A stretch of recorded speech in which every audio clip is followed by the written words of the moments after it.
Assalamualaikum warahmatullahi wabarakatuh. Waalaikumsalam warahmatullahi wabarakatuh. Ibu-ibu, selamat pagi. Seperti biasa kita kumpul di ruang rapat Balaputra Dewa. Di sini kita lebih tepatnya membahas strategi kampanye anti rokok apa yang sudah kita lakukan. Mungkin saya ingin mengetahui terlebih dahulu dari Ibu PIC program, Ibu Febia, bagaimana strategi yang sudah dilakukan terkait kampanye anti rokok. Baik, terima kasih Bapak Yusuf. Jadi izin rekan-rekan sekalian, saya Febia Anisha untuk mendengarkan bagaimana pendapat dari tim promosi kesehatan pada hari ini. Dipersilakan, mungkin bisa dimulai dari Ibu Valeria. Baik Bapak Ibu, terima kasih atas kesempatannya. Saya di sini mewakili dari tim A. Jadi menurut saya untuk kita menurunkan angka perokok di Indonesia ini, kita harus melakukan tindakan secara tegas Bapak Ibu. Dimana kenapa kami memilih pendekatan tegas seperti ini? Karena kita bisa lihat sendiri ya Bapak Ibu di data-data yang sudah tersedia bahwa tingkat perokok di Indonesia ini semakin hari semakin tinggi. Bahkan angka kematian akibat rokok itu juga terus meningkat Bapak Ibu, di mana ini sudah menjadi darurat. Apalagi sekarang rokok ini sudah sangat marak di kalangan remaja. Jadi menurut saya tindakan yang tegas harus segera dilakukan. Promosi yang tegas itu harus segera dilakukan. Kalau kita berkaca pada Singapura, mereka ini sudah memiliki sanksi yang sangat tegas bagi para pelanggar merokok di negaranya. Di mana sanksi yang diberikan ini adalah, di mana di Singapura ini sanksi yang diberikan itu mereka harus membayar denda yang sangat tinggi Bapak Ibu. Nah ini menurut kami memberikan efek jerak kepada perokok di negara kita, bisa memberikan efek jerak pada perokok di negara kita. Jadi kami menyarankan, bahkan menuntut untuk adanya promosi kesehatan yang sangat tegas Bapak Ibu. Terima kasih, mungkin itu saja.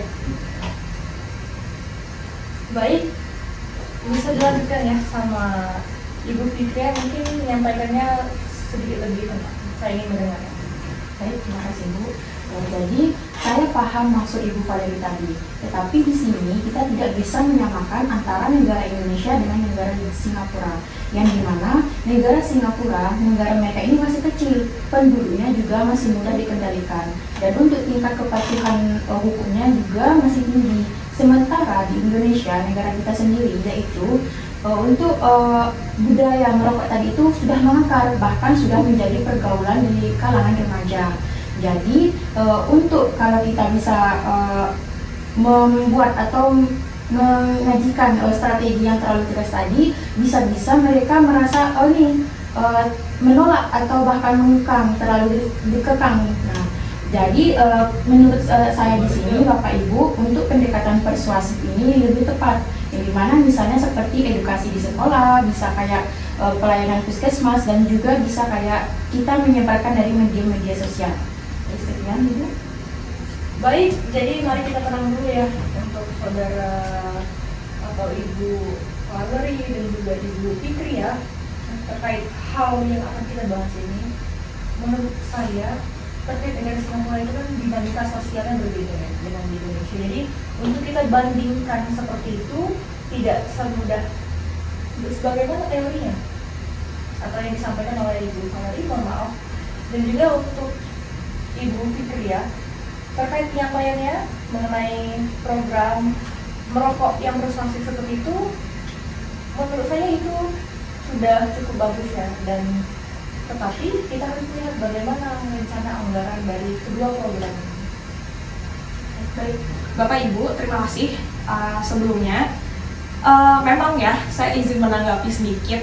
Memang kalau misalnya kita lihat secara jumlah penduduk, secara ketaatan, karakteristik dari setiap penduduknya di tiap negara ini memang beda.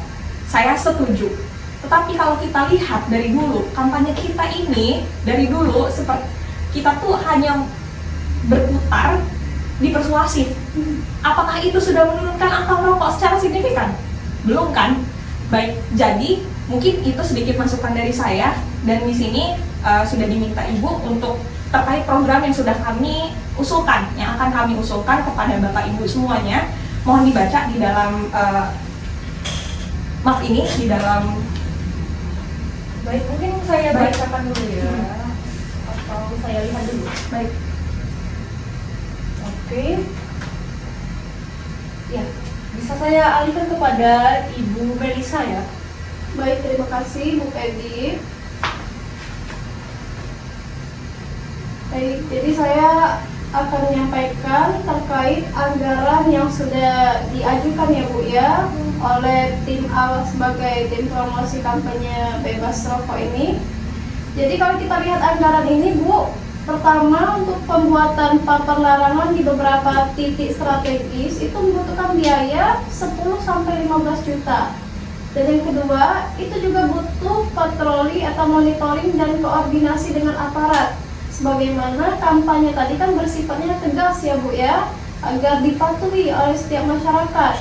Itu biayanya 15-25 juta. Dan yang ketiga itu terkait sosialisasi hukum dan advokasi juga. Ada dananya 5-10 juta. Jadi total perkiraan anggaran Ibu ini mencapai 30-50 juta ya Bu kalau ditotalkan. Dan juga kalau misalnya masih ada resiko biaya tambahan, kalau ada muncul tuntutan balik, nah itu membutuhkan biaya lagi seperti itu Bu. Untuk tim B, promosi kampanye persuasifnya itu sudah saya terima ya Bu ya, sudah dikirim di WA saya terkait anggarannya. Ini untuk perbandingan kita, untuk tim promosi B, pertama itu dia butuh konten media sosial dan iklan layanan masyarakat, betul ya Bu?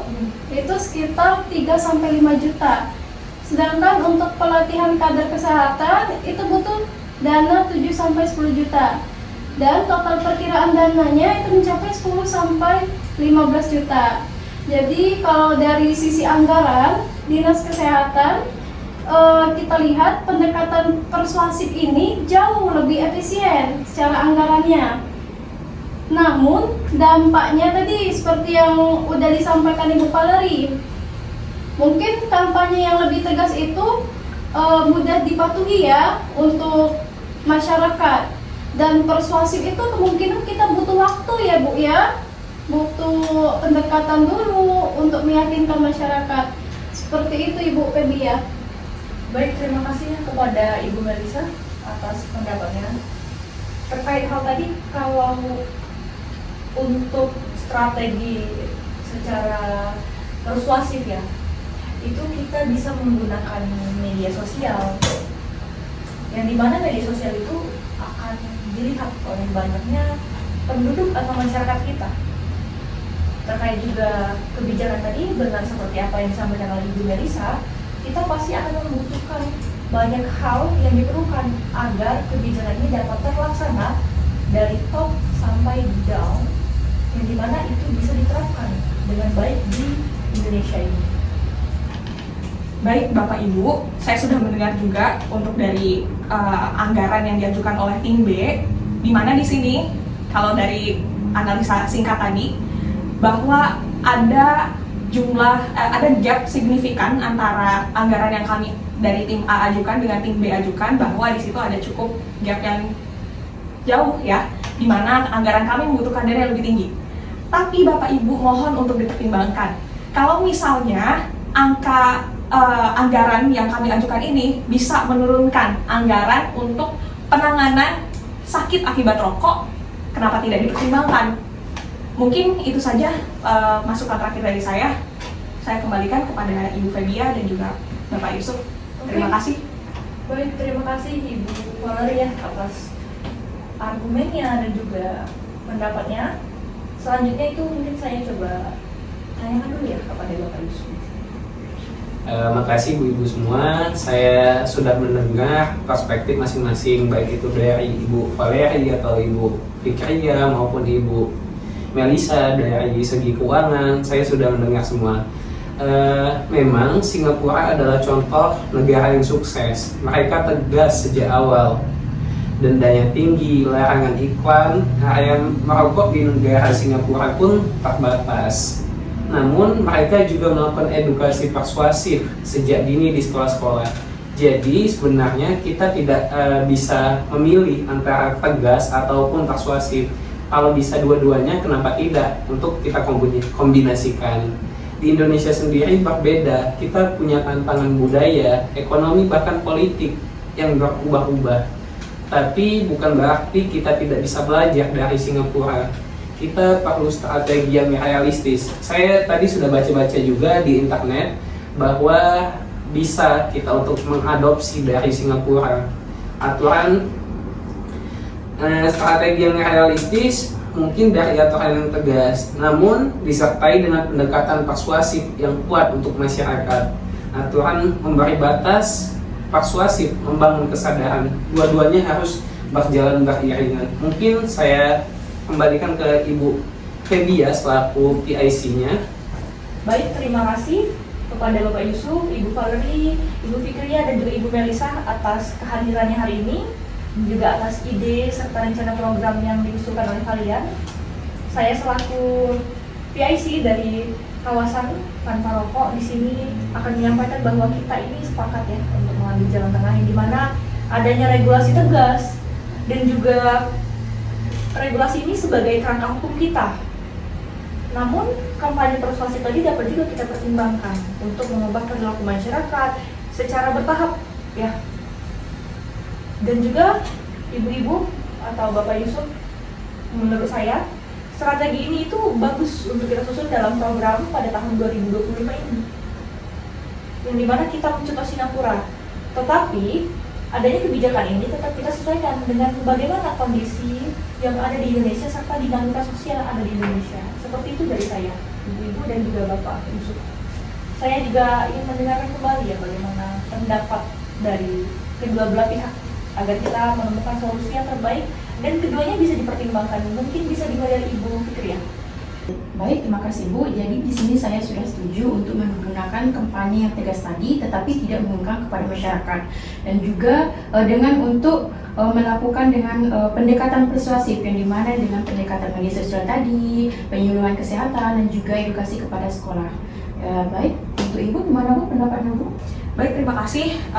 Saya juga cukup setuju dengan solusi yang telah diberikan karena itu merupakan jalan tengah ya antara pendekatan dengan tegas dan juga dengan persuasif, dan dimana ini mungkin bisa kita coba sebagai langkah awal untuk memberantas angka perokok di Indonesia. Mungkin itu sih dari saya dan Ibu Fikria.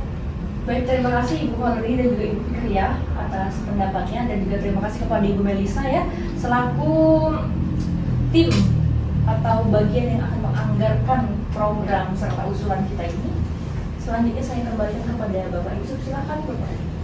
Makasih Bu.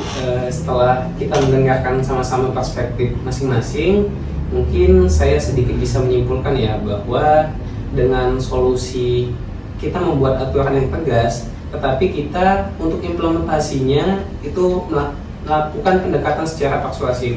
Nanti saya akan melaporkan dulu kepada pimpinan untuk kita bisa buatkan aturan yang tegas seperti negara Singapura. Mungkin itu saja hasil rapat kita pada pagi ini. Mungkin langsung saya akhiri aja ya Bapak Ibu. Oke, saya akhiri.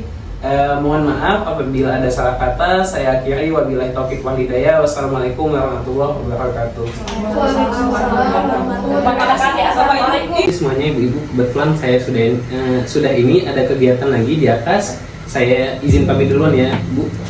Izin ya Bu. Terima kasih Bapak. Terima kasih Pak.